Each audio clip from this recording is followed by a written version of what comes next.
Hi, good evening, sir. Good evening, everyone. Am I audible?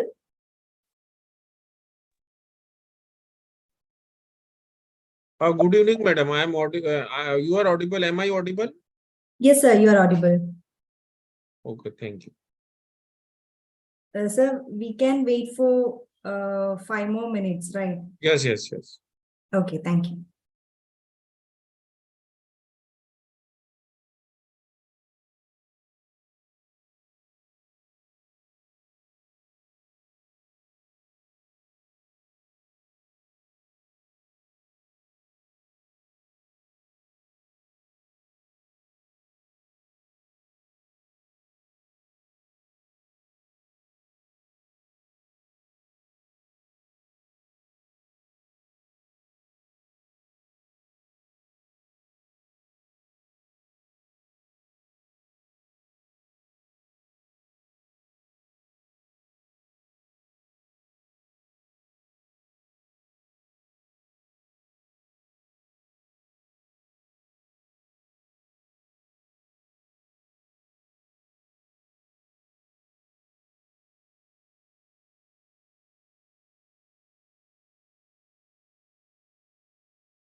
Hi, good evening, everyone.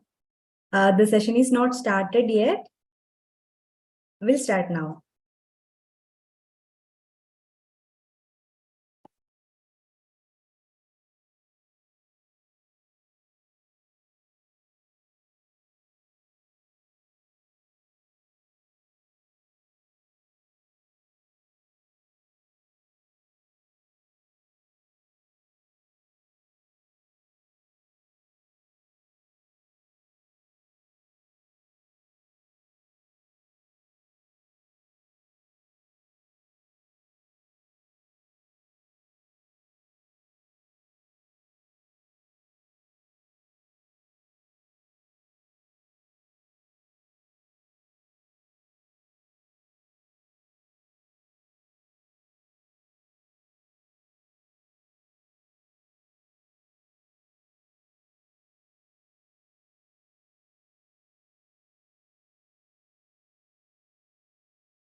Hi, Vinay sir.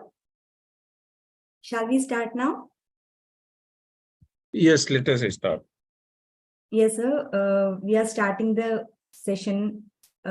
This is our last session of National Tax Lecture webinar series. Warm welcome, Vinay sir. Welcome, everyone.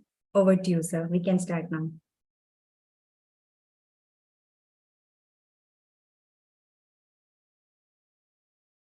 Okay. So,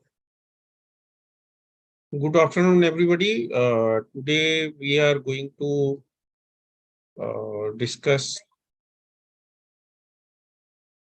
Good afternoon, everyone. So today we are going to discuss the constitutional provisions which are relevant to the taxation and particularly with respect to goods and services tax, and some of the important principles which has emerged over a period of time to interpret a statute. So the interpretation of statute part, we will be going to do more particularly with reference to the taxation provisions. So first and foremost, Article 265 says that, one second.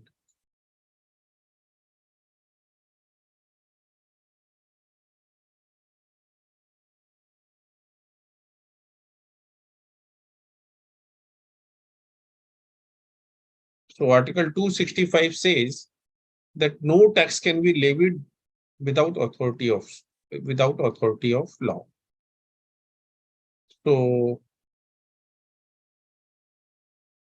it means that if any tax has to be recovered, then it should be done either by way of an ordinance or an order or rules, regulation, notification, or even customs or uses can be said to have a force of the law depending on the facts and circumstance of a case. So that is what is mentioned in Article 13, sub-article 3.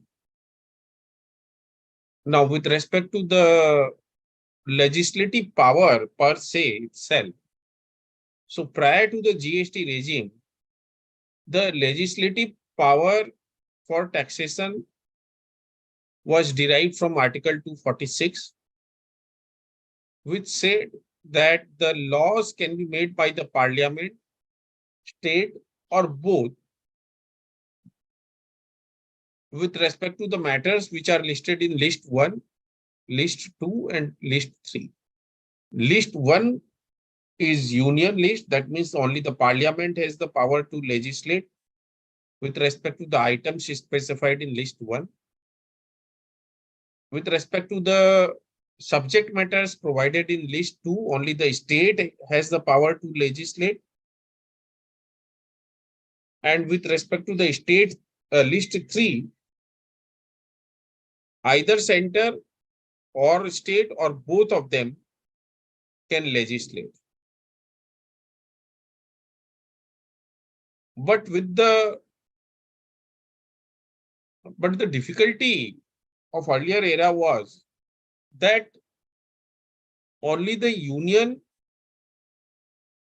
had the power to levy tax with respect to manufacture of the goods and interstate purchase and sale of the goods and provision of services, while state only had the power to levy tax with respect to intrastate sale and purchase of the goods. So similarly, the power was divided by the union and states. But the GST mandated that it will be a uniform taxation and a harmonious tax structure. So the fundamental objective was to remove the various rate of tax, various provision of the law all across the country. So therefore, a constitution amendment was made in 2016 in order to bring into force the goods and service tax regime.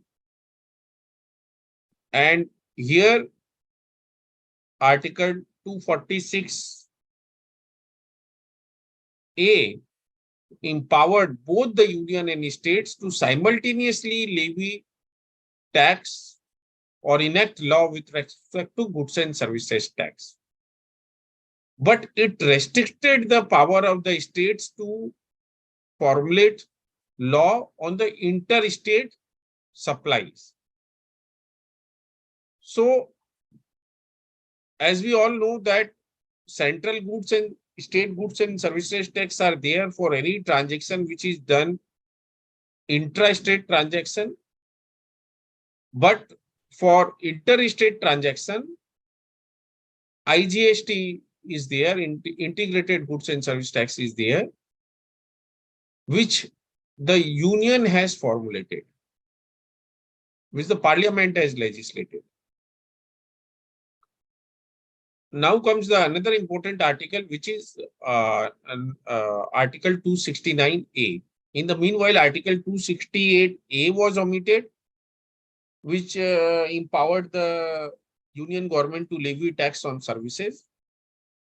At the same time, several entries in List 1 and List 2 were also omitted or suitably amended to ensure that there is no power of the union or the state, so that exclusive power is not there. So it is for the first time that this Article 246 say it is a one of a kind article in the Constitution of India, because it gives simultaneous power to both the union and state to levy tax. Now, Article 269 again was a new article which was inserted to provide that the parliament will enact the law with respect to interstate trade and commerce. And it will also formulate the principle for determining the place of supply or when the goods or supply takes place in the course of interstate trades or commerce. So not only the power to legislate with respect to interstate trade and commerce was given to the Union of India, but at the same time, power to define or state what is interstate trade and commerce is also in the hand of the Union of India.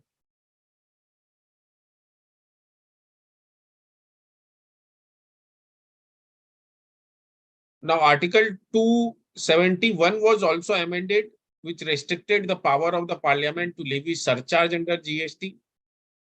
So effectively now no surcharge can be levied under the goods and service tax regime. Further, one of the very important article is Article 279A. Now, Article 279A is the article relating to Constitution and the powers of the Goods and Service Tax Council. Now, the purpose of the Goods and Service Tax Council was to enable passing the concurrence of both the union and state while formulating the model GST law, the rate of tax, threshold limit for taxation, and all such things. So, as we all know that the Goods and Service Tax Council minutes takes place every now and then. There is no mandate as with respect to when it should take place, but it takes place as and when it is required to amend any provision of the act or the rule. So any act, rule or exemption or change in the rate of tax, it cannot be done unless it is approved by the Goods and Service Tax Council. Now, the composition of the Goods and Service Tax Council is that 1/3 of the voting power is with the central government. 2/3 of the combined voting power is with all the states, and the decision of the GST Council can only be taken with a 3/4 majority. Give me 1 second, please.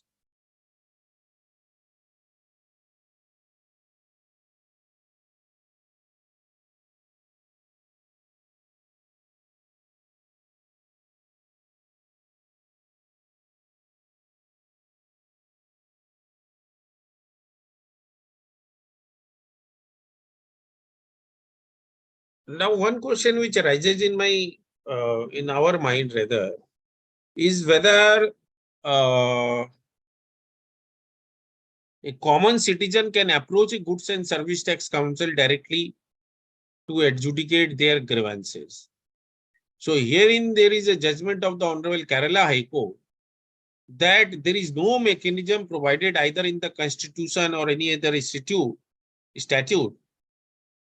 for the Goods and Service Tax Council to adjudicate upon the grievances raised by the general public. So, while the Goods and Service Tax Council cannot adjudicate or decide any issue, but at the same time, they can make a recommendation to either the state or the union to formulate the law in a particular manner. And so it is only the parliament or the respective assembly of the states which can redress the grievance of the citizen, but the GST Council is empowered to give recommendation to the parliament and the states to redress the grievance which is raised by a common man.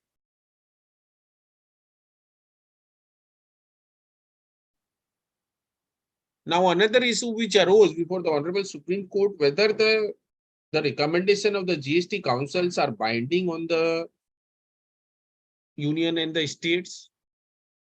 So here, this issue was also decided by the Honorable Supreme Court, and it said in the Union of India versus Mohit Mineral that GST council's recommendations are not binding. They are only recommendatory, and it does not create a binding obligation on the parliament or the states to follow the recommendation of the GST Council. But till now, whatever rule or act or the recommendations which have been given by the GST councils have been followed, and the law has been formulated in accordance with such recommendation. Now, in another, important judgment, recent judgment, where the issue was whether on the introduction of the GST, the tax exemptions which were withdrawn, whether doctrine of promissory estoppel will apply. Doctrine of promissory estoppel means the state or the union cannot go back on their promise. So it was argued that since on the promise of the government, the factories were installed or the factories were set up, so withdrawal of the tax exemption goes against the doctrine of promissory estoppel, and the Union of India should be directed to accommodate that tax exemption in the GST era by way of a refund or some other mechanism.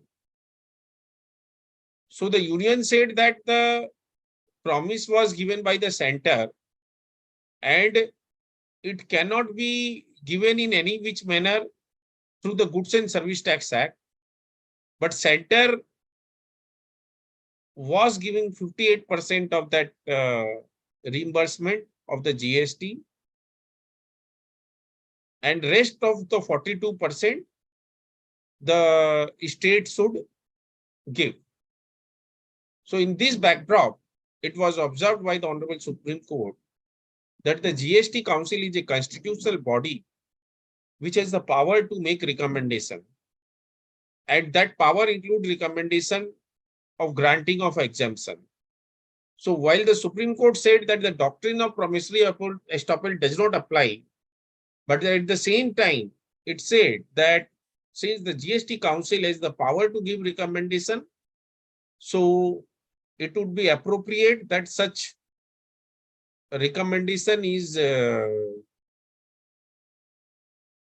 given by the GST Council to the states. Center is already reimbursing 58%, so the balance 58% reimbursement, even if the doctrine of promissory estoppel does not apply, but it urged the GST Council to make appropriate recommendation to the state, and it was also said that the state should positively consider such recommendation of the GST Council and should reimburse the units which were enjoying the benefit of the tax exemption or the tax holiday in the previous tax era.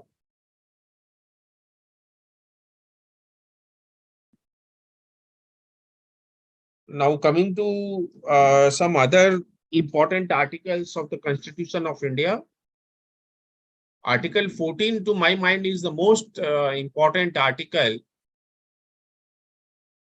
because it strikes at the arbitrariness in the state action, whether it is a legislative action or whether it is an executive action. So if any action of the government is arbitrary, unreasonable, or discriminatory, then Article 14 springs to the action and comes to the rescue of a citizen, and it remedies a situation where state or the government takes unreasonable action. So it not only strikes at the arbitrariness in the action, but also in the inaction. So if suppose arbitrarily some authority is supposed to act in accordance with a particular provision, for example, they should grant refund within a reasonable period of time. But if they fail to do so, then in terms of Article 14, the citizens are entitled to approach the courts and say that they are violating Article 14 of the Constitution of India. So therefore, they should be directed to take action in accordance with the law. Many times it so happens that many of the things which should be done are not done. We keep writing letters to the authorities, but they don't take any action.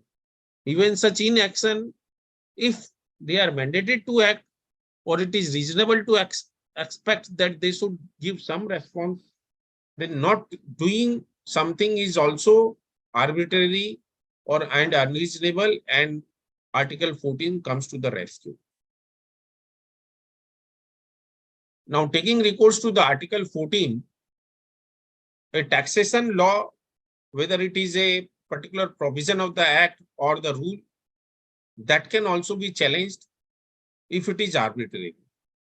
And Honorable Supreme Court in the case of Saira Banu versus Union of India defined that Manifest arbitrariness means something which is done by the legislature capriciously, irrationally, or without adequate determining principle, or something done which is excessive and disproportionate.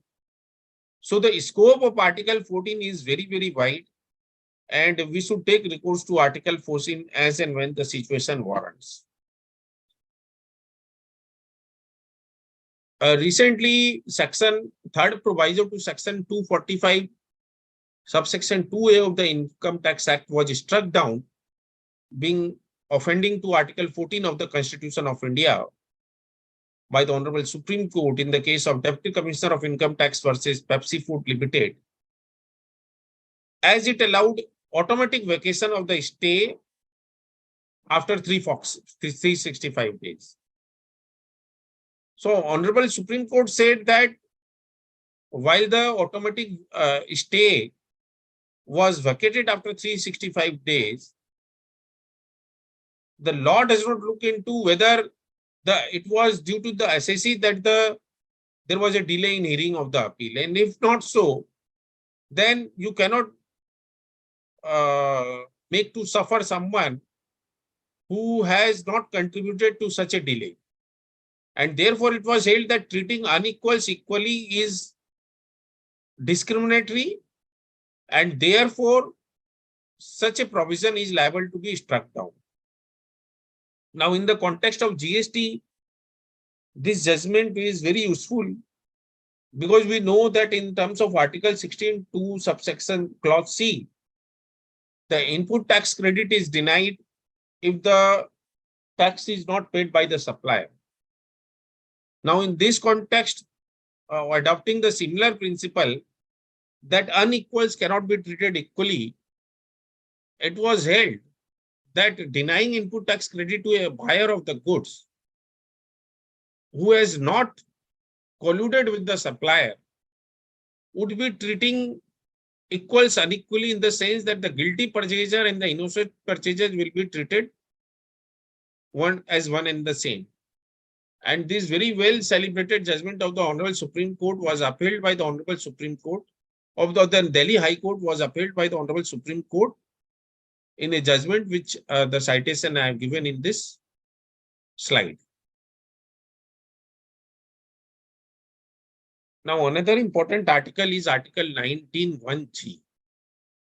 It says that all citizens shall have the right to practice any profession or to carry on any trade or occupation or business. So as long as any reasonable restriction is imposed in the public interest or in the interest of justice, it is all right. But if some excessive, disproportionate action is taken, then it will violate, or even if such law is framed, then it will violate Article 19(1)(g), and such an action or the law is liable to be struck down. We know that in the era of the GST, provisional attachment of bank account has become a norm rather than rule, even though there are judgments of the Honorable Supreme Court which says that it should be adopted as a means of the last resort. So Honorable Supreme Court, in one of the judgments not relating to tax, but some important observations were made, saying that the banking channels provide the lifeline of any business or profession. So the moment a person is deprived of the facility of operating of bank account or it is attached, then it results in automatic shutting down of the business, and therefore it violates Article 19(1)(g).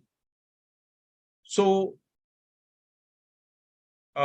in one of the another judgment, while testing the validity of a law imposing a restriction on the carrying on of a business or profession, the Honorable Supreme Court formulated that such restriction should be evaluated on the basis of whether it has direct or indirect impact on the fundamental right of the citizen, whether the larger public interest sought to be ensured, the necessity to restrict the citizens' freedom, The inherent perilous nature of the act prohibited or its capacity or tendency to be harmful to the general public, the possibility of achieving the same object by imposing a less drastic restraint. Now, in another judgment relating to 19(1)(g), the Honorable Gujarat High Court struck down Rule 8(3) capital A of the Sandwich Credit Rules because it restricted the utilization of Sandwich credit if there is a default in payment of the tax for 3 months.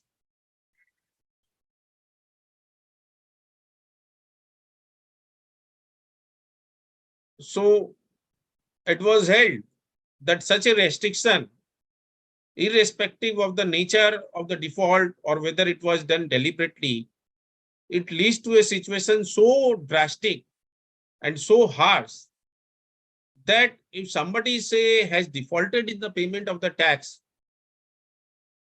then it will throw him into further trouble because on the first hand, he does not have the financial liquidity to pay his taxes, and further, his rightful input tax credit is also debarred from being used.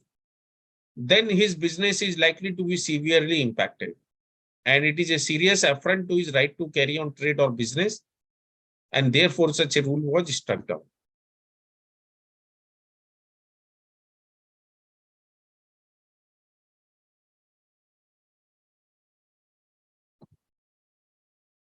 One second, please.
Now, another problem which has arose in the era of the GST is, am I audible now?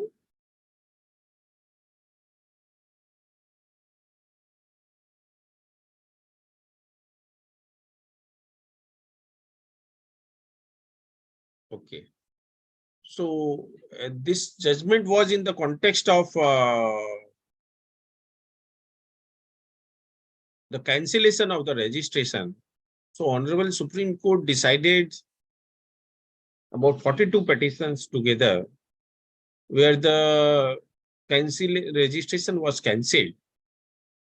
And it was said by the Honorable Supreme Court that the goods and service tax cannot be interpreted in such a manner that the SSE is debarred from either obtaining registration or reviving of the lapsed or cancelled registration, as it would not only go against the Article 19(1)(g), but also in violation of Article 14 and Article 21 of the Constitution of India.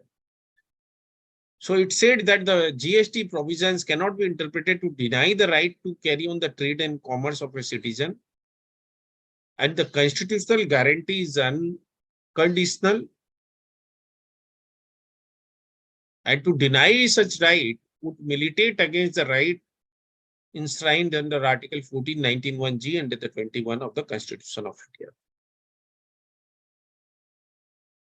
The Honorable Uttarakhand High Court also said that the GST registration affects the chances of getting employment or executing work. So thus denial affects his right to livelihood. And if his livelihood is denied, then it is violative for Article 21, which is relating to right to life. So right to livelihood is equivalent to right to life, and therefore such a right cannot be denied.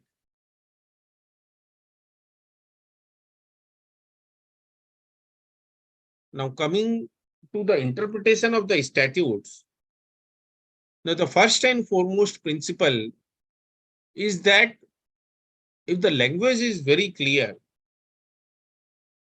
then it should be the law should be literally interpreted, as if on the plain reading of the act, the law is very clear and there is no scope of ambiguity, then the law should be read as written by the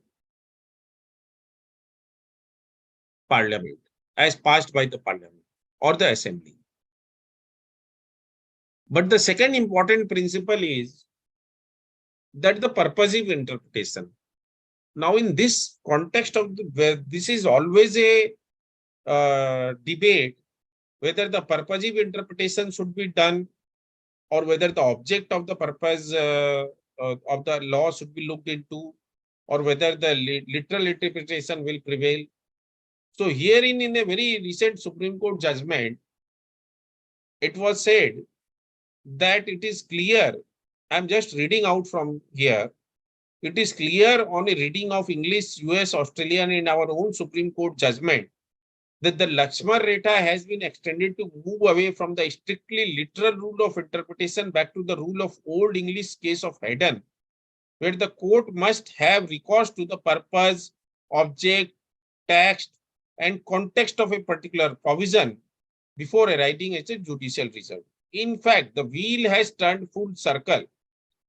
It started out by the rule as stated in 1584 in Haydn's case, which was then waylaid by the literal interpretation rule laid down by the Privy Council and in the House of Lords in mid-1800.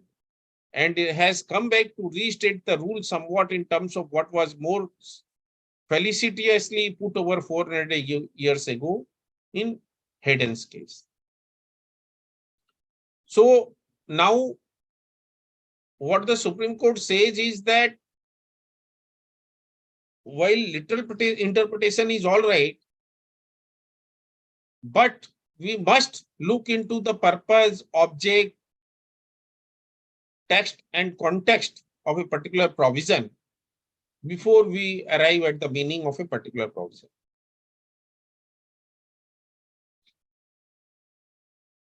Now, another important principle of interpretation is harmonious interpretation. So we have to avoid conflict between different provisions of the law, and they should be harmoniously constructed to avoid conflict with each other. So it may be possible that two provisions of the law appears to be apparently contradictory to each other, but an interpretation should be made which does not render one of them redundant or negatory or nil. So a reasonable construction should be done to the extent possible to read all the provision of the law and not to read anything in isolation, and particularly when the subject matter in the different section are the same or similar in nature.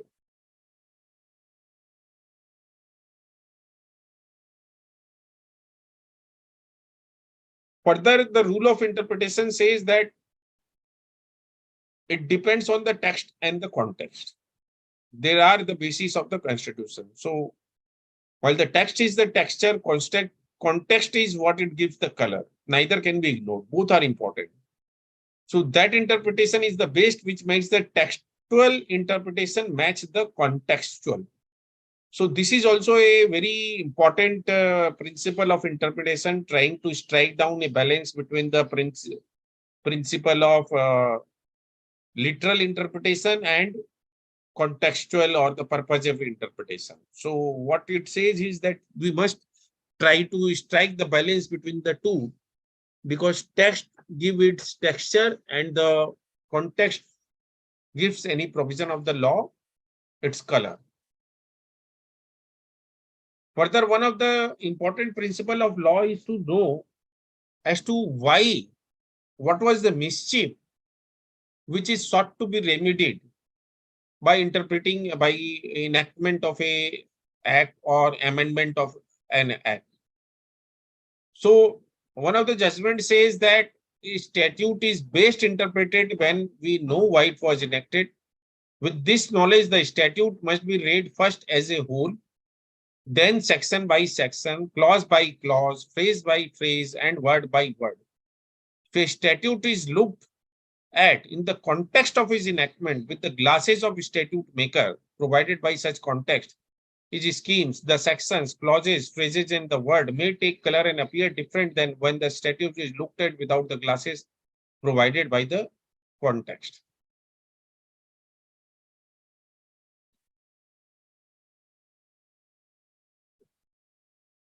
Now, whenever we start reading any law or an act, then the first thing which we need to interpret or understand is the definition section, which is usually section 2 of any act. Now, while reading the definition, there are some interesting and important principles which has emerged over a period of time. Now, if you look at any definition section, which is usually section 2, then you will find that it starts with unless the context otherwise requires. So the definition, even if given in the act, but if it is used in the manner in a particular section that the context requires it to be interpreted in the different way, then one can even overlook what is defined in the act. So if the context requires, then the definition given in a section can be rejected or ignored, and the definition which is more common sense can be adopted. And which is the principle with respect to interpretation of a provision which is not defined in the act. So if it is not defined, then it should be given its meaning, which is ordinary dictionary meaning or as is understood in the common parlance.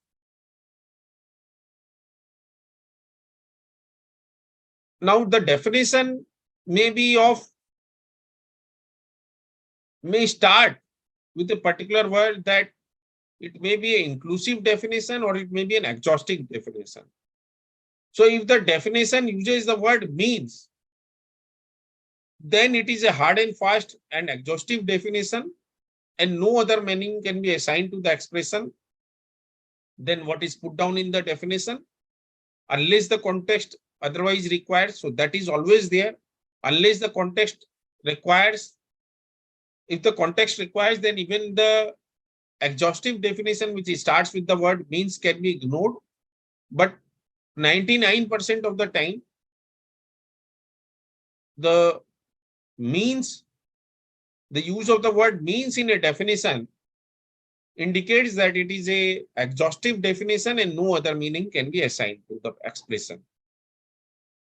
But if the word includes is there, then it enlarges the meaning of the expression defined so as to comprehend not only the things which they signify, but also things which the clause declares they shall include. So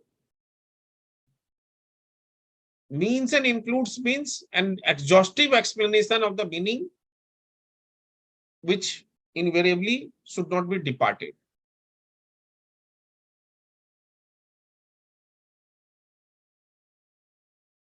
Now let us have a look at how the explanation, what is the meaning of the explanation in a statute, or what is the meaning of the proviso.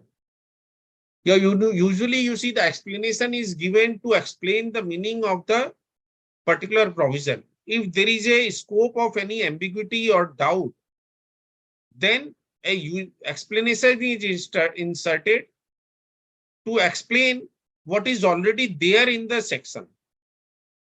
So explanation cannot whittle down or reduce or take away what is already what appears from the literal and the purposive interpretation of a statute.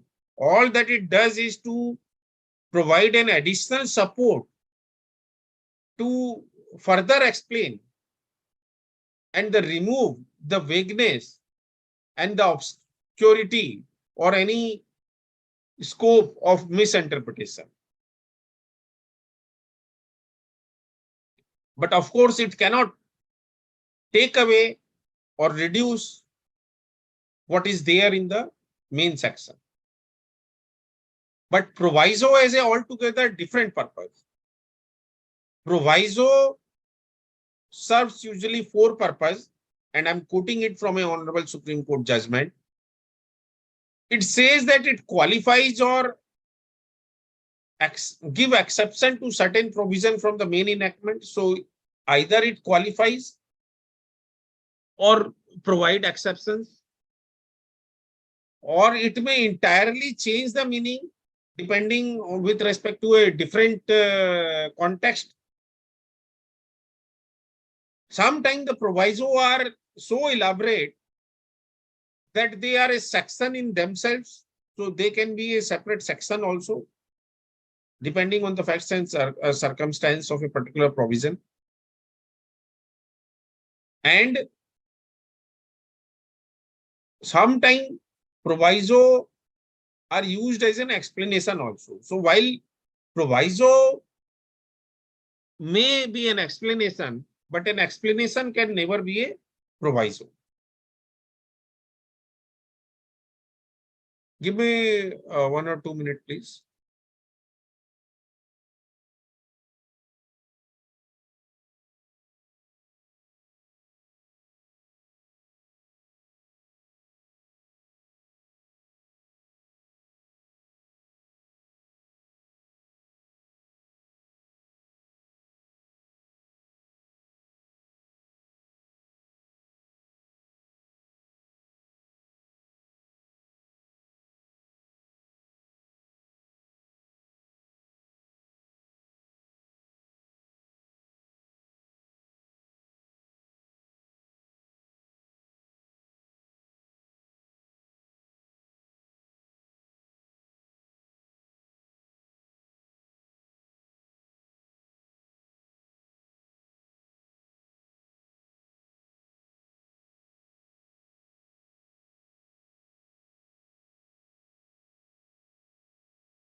Now, another important principle of interpretation is nostere socis and eudem generis. Now, nostere socis means when two or more words are capable of being analogously defined, then they take color from each other. So if two words are put together and they are analogous in nature and they are differently defined, then they take color from each other. Whereas the rule of eudem generis says that if the general nature of work follows a particular or the specific word, then the general word take its color from the specific words. For example, in a judgment, the phrase any other person was there in rule 6D2 of the income tax rule, and it was preceded by the word employee. So it was held that the any other person cannot mean trustee, because trustee and employee are not akin. So if the any other person is preceded by the word employee, then only the person who has the character of an employee, who satisfies the meaning of the word employee, they can only be covered within the purview of the phrase any other person. And the trustee cannot be considered to be an employee. So this is the meaning of the eudem generis.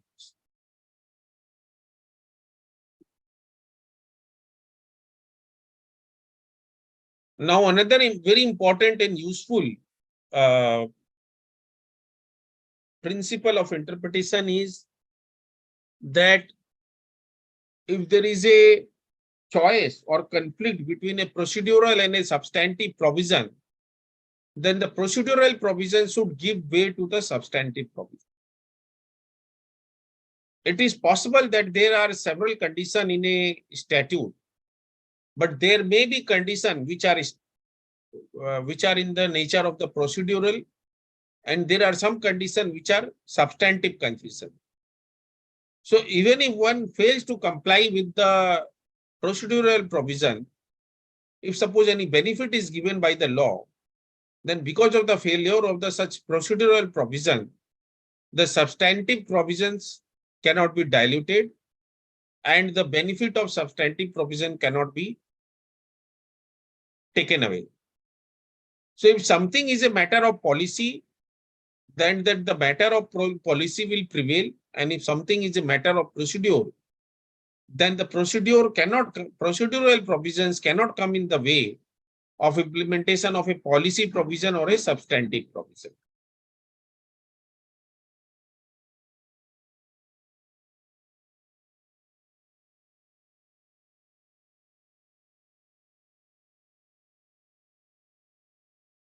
Now, we very frequently come across non-obstant clause, which start with notwithstanding. So if there is a non-obstant clause, then that non-obstant clause usually means that this provision will prevail despite anything to contrary in the provision. So if there is an inconsistency between one provision and the another, then the one which start with a non-obstant clause should prevail and the other provisions should give way to it. For example, section 16 subsection 4. Section 16 subsection 2. It starts with notwithstanding anything contained in this section.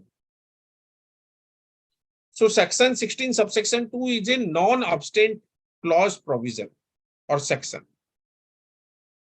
So section 16 subsection 4, which restricts the taking of the input tax credit subject to filing of the return within a particular period of time, that should give way to section 16 subsection 2, which starts with notwithstanding anything contained in this section. So if notwithstanding anything contained in this section is removed, then the entire meaning of this particular phrase will become redundant.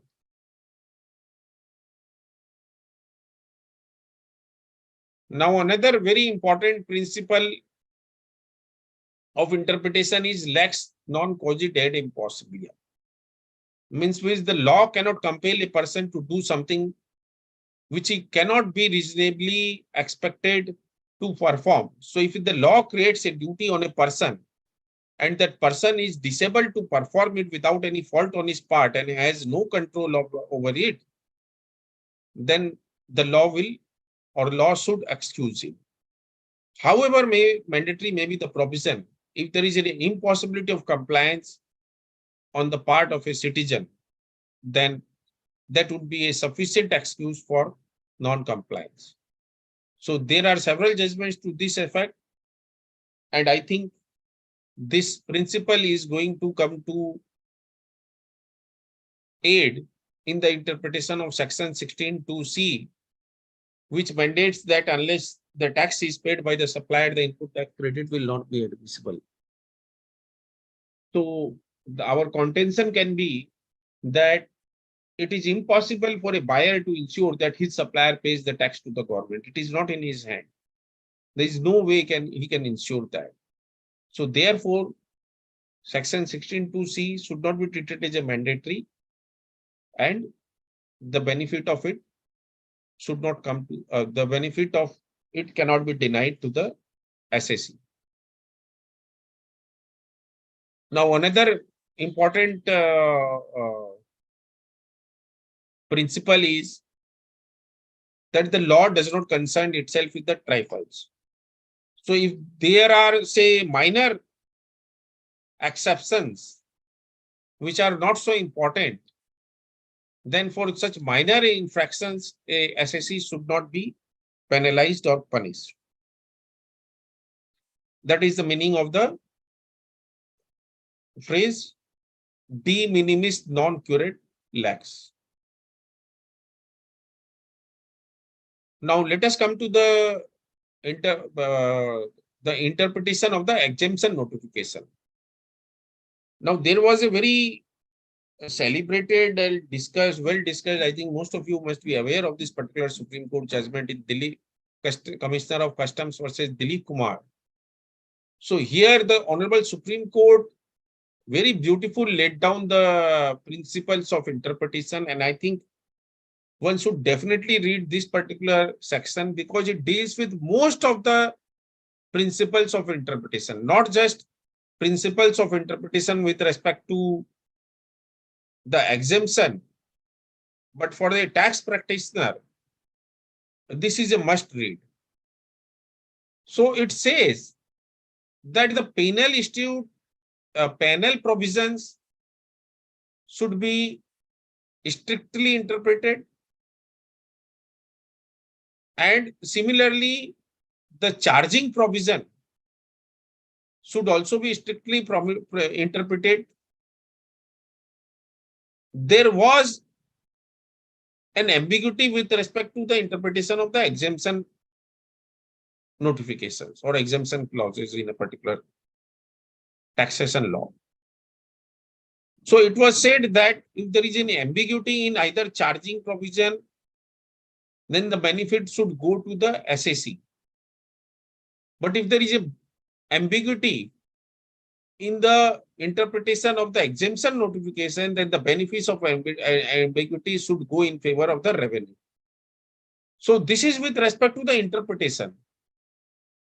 So while interpreting, if there is two meaning possible with respect to the levy of the tax, then the benefit goes to the SAC.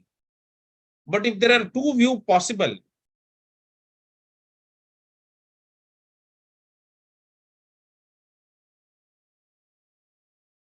with respect to the exemption, then that goes to the revenue, that goes to the revenue.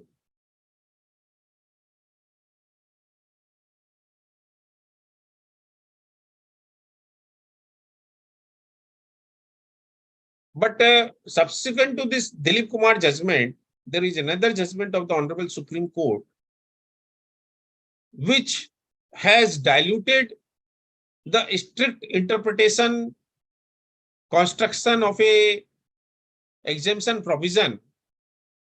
And it said there is a long line of authority which said that even exemption provision should be liberally constructed in accordance with the object sought to be achieved, is the provision purpose is to grant incentive for promoting economic growth or otherwise has some beneficial reason behind it.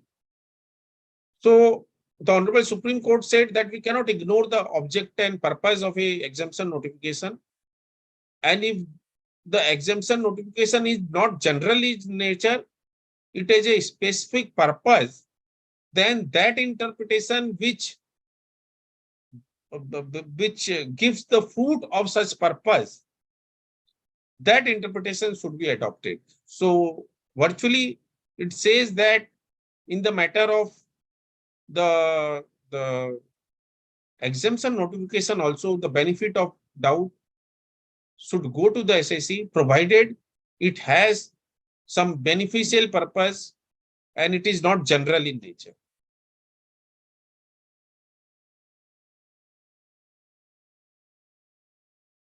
Now another important principle of interpretation, or rather I would say the principle of binding precedence of a judgment of the Honorable Supreme Court. I think one of the important principle is that the judgment should not be read as a provision of the statutes.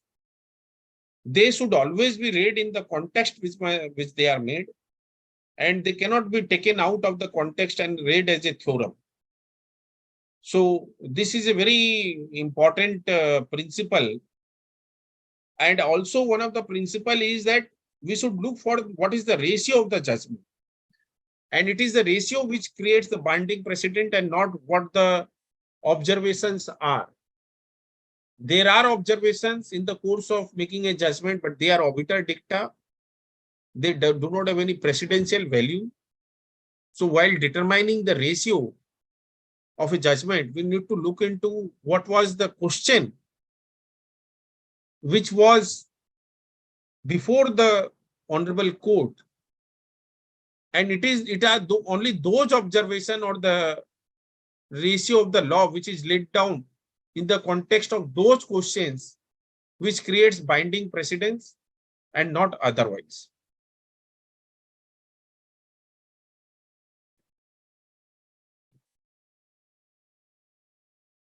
Now, the last thing which I would like to discuss today is with respect to the importance of the General Clauses Act 1897.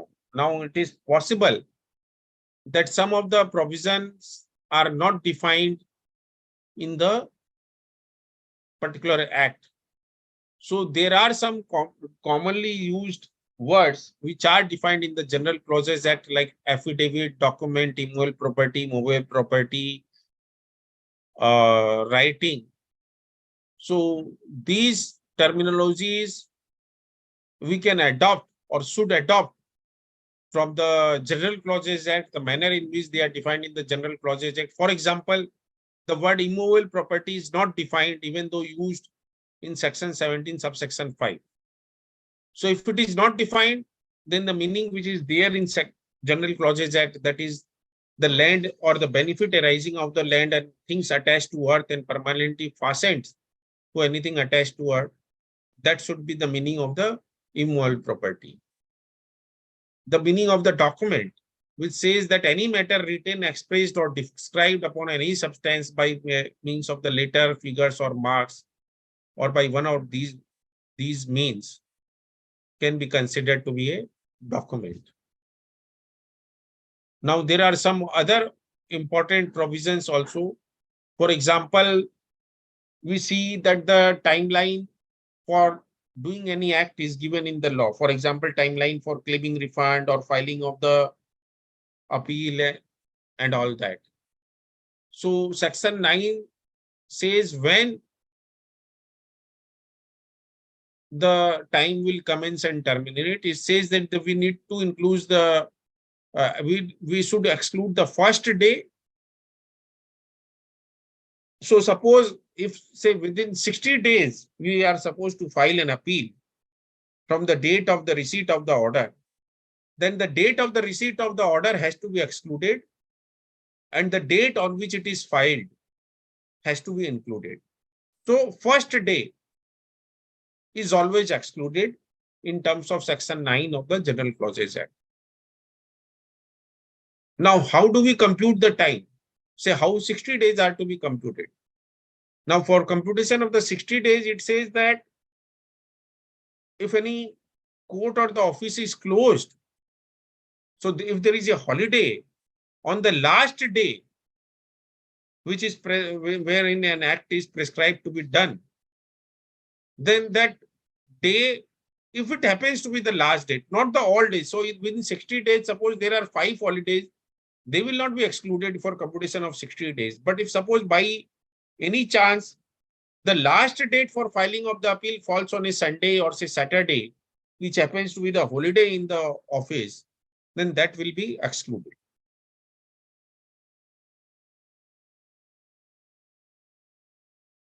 Now, gender, it says that any mention of a masculine gender or female gender shall include the plural, singular, plural, and vice versa. So, female, if the word male will include female and singular shall include plural and vice versa.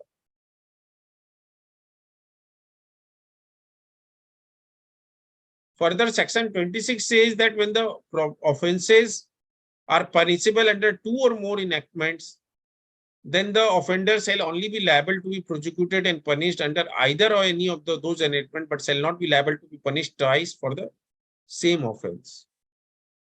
Now, if any act, if the act requires to serve any document by post, then the service shall be deemed to be effected by properly addressing, prepaying, and posting by the registered post, and unless the contrary is proved to be effected at the time at which the letter would be delivered in the ordinary course of post. So as soon as you deliver it, it will be deemed that it has been effected, service has been effected.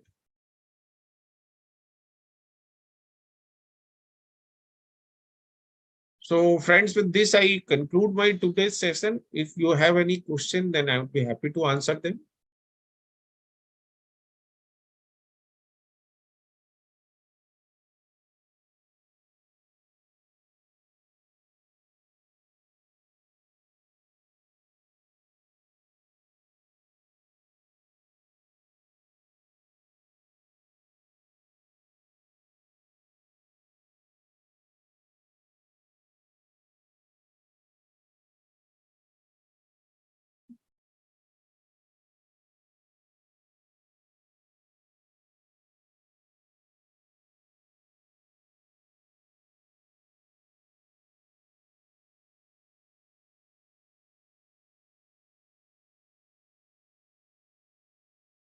Madam, the Mr. Abhijit Bandyopadhyay is saying that none of the presentation is received.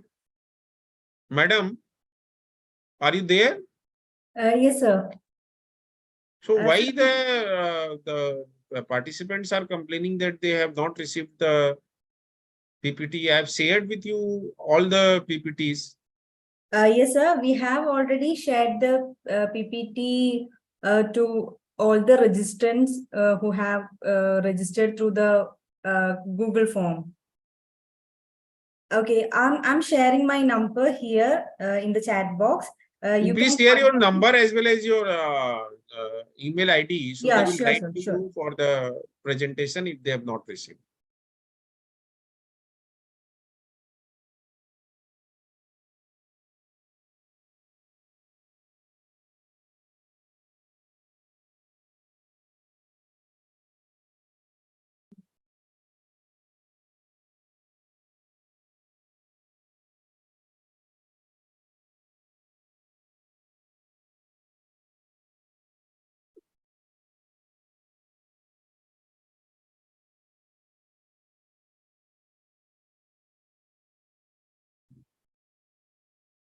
Sir, I have shared the number and email ID here in the chat box. Right. Yeah.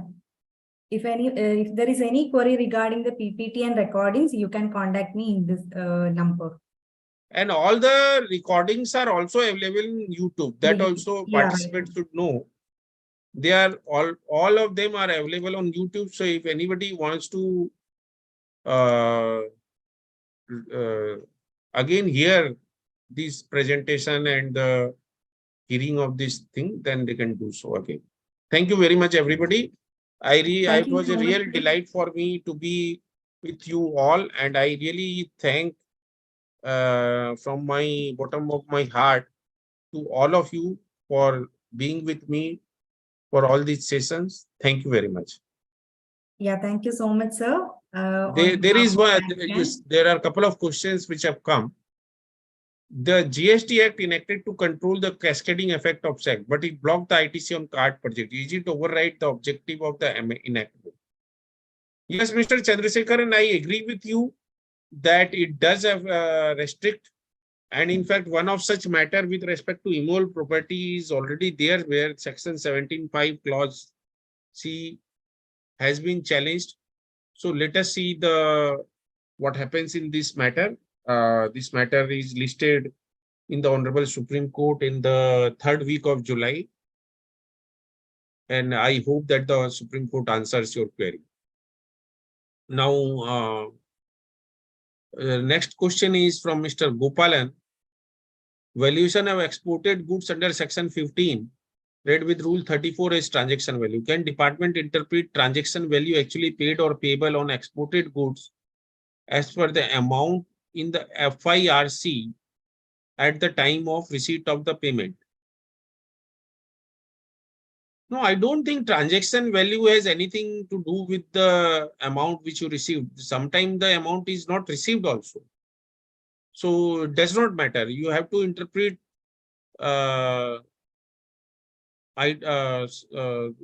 valuation as per Section 15 only, and don't relate it to the payment received. Now again, Mr. Chandrasekhar is asking, shall we take ITC on the car used? No, sir, don't take ITC as of now. Let us wait for the Supreme Court judgment.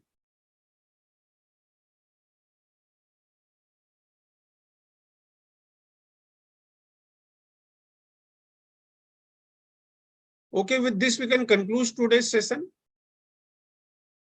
Yes, sir. I guess there is no more queries left. Yes. Yeah. Thank you so much, sir. On behalf of TaxCan and all of you, thank you so much. Thank you, everyone. Thank you. Thank you very much. Yeah. Shall we wind up, sir? Yes.